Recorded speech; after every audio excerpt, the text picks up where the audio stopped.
دار چې د ښځې د خاوند خپل منځ کې دا ژوند ډېر وخت دپاره دی، اکثر وخت د دې یو بل سره ژوند وي، نو په یو بل باندې حقونه هم ډېر دي. دیو جنا علماء مستقل بحثونه په دې باندې لیکلي د ښځې خاوند باندې څه حق دی او دارنګه د خاوند په ښځه باندې څه حق دی. دا ضروري خبرې دي، لازمي خبرې دي. رسول الله صلی الله علیه وسلم هغه موږ ته ښودلي په حدیثو کې او دارنګه قرآن کریم کې الله رب العالمین د هغې تذکره کړې ده. او ګوره دا خبره ضروري ځکه ده کلم چې د ښځې او د خاوند د هغې ژوند برابر وي، په دې سره د خاندانونو اصلاح کیږي. چې کله دیو منځ کې ژوند خراب شو، په دې سره خاندانونه ورانیږي. اکثر چې رشتې ماتیږي، اکثر چې صله رحمین خرابېږي، دا د ښځې او خاوند د اختلاف په وجه باندې. دیو جن یو حدیث کې راغلی رسول الله صلی الله علیه وسلم فرمایي دا ابلیس چې کوم دی دا په دې دریاب باندې خپل تخ لګوي او بیا د کار د پاره د خپل عمله لیږي، د لاندې کشران لیږي چې تاسو لاړ شئ کار وکړئ. ځکه د هغې ډیوټي هم دقه ده، هغې به ځان دا لازمه کړې چې خلک به ګمراه کوو. موږ خپله ډیوټي نه ده پېژندلې، هغې خپله ډیوټي سمه پېژندلې، شپه ورځ یې وکړي دي، محنت او خواري کوي د هغې دپاره. نو بیا د خپله عمله چې کله ولیږي بېرته تې بیا د بیګا په ټیم کې کارګزاري اورئ. نو یو شیطان ورته وایي چې ما خو په پلاني سړي باندې زنا وکړه. دی ورته وایي خوښه تا څه کار نه یې کړی، دا هم څه کار دی چې تا کړی دی، خو توبه به وباسي چې بېرته به الله معاف کړي. نو بل ورته وایي ما خو قتل وکړه، هغه وایي دا څه کار دی.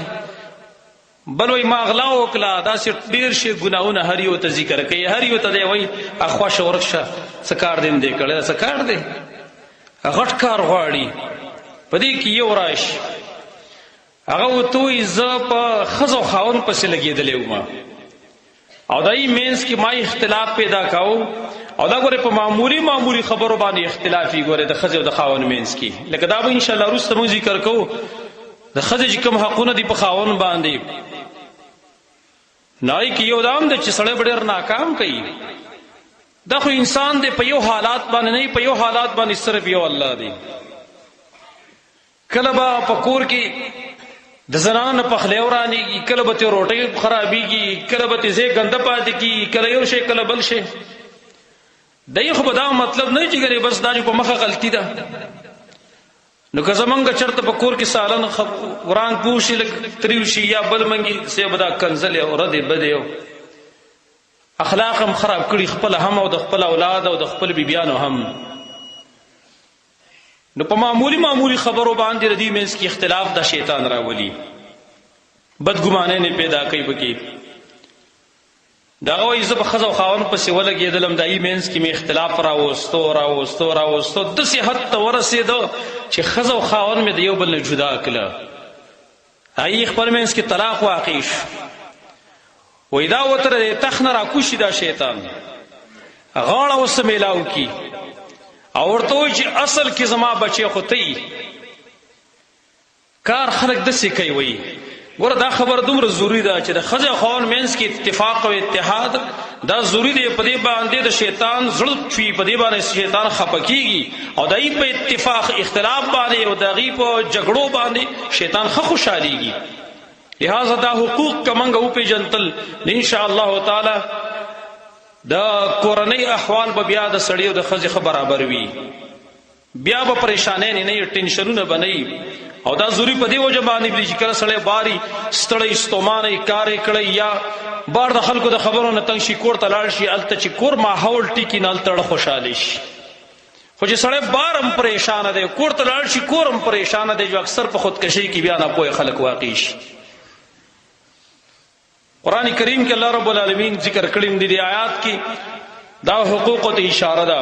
الرجال قوامون علی النساء، سړی دا حاکمان به په زنانو باندې مشران به بما فضل الله بعضهم على بعض، په دې وجه چې الله بعضو ته په بعضو باندې غوروالی ورکړی دی. وبما انفقوا من اموالهم، او په دې وجه باندې چې دا سړی خرج کوي د خپل مالونو پر خپل بیبیانو باندې پر خپل ښځو باندې خو که تنازعات دي منځ کې راشي د هغې علاج ښودلی دی خو لاول د نیکې زنانه دای صفت ښودلی فالصالحات قانتات نیک زنانه هغه ده چې هغه تابعدار وي د خپل خاوند او دارنګې د خپل الله حافظات للغیب حفاظت کوي د خاوند د عزت د خاوند د مال په وخت د غایبوالي د خاوند کې ولې بما حفظ الله په دې وجه چې الله د دې د حقونو حفاظت کړی دی نو دا حقوق دا د قرآن کې الله ذکر کړي دي هغې ته اشاره ده الرجال قوامون علی النساء بما فضل الله بعضهم علی بعض نو د خاوند په خپله ښځه باندې کوم حقونه دي هغه مختصر موږ یو څو ذکر کړو اول نمبر حق دا دی ښځه باید د خپل خاوند خدمت کوي خپل وس موافق او دا د مخکې نه د رسول الله صلی الله علیه وسلم د دور نه بلکې د هغې نه مخکې هم دغه شان سلسلوار را روان ده چې ښځه د خپل خاوند خدمت کوي د هغې د اخلي پخلي د هغې د کپړو وغیره د هغې ټول انتظام دی په سر باندې اخیستلی بلکې دا ښځه چې کوم ده د کور مشره ده د کور سربرا ده او سربرا چې کوم دی دا د خپل کور د خپل دغه خدمت کوي نو د خپل رعایه خدمت کوي د هغې په تسلط کې چې یې د هغې خدمت کوي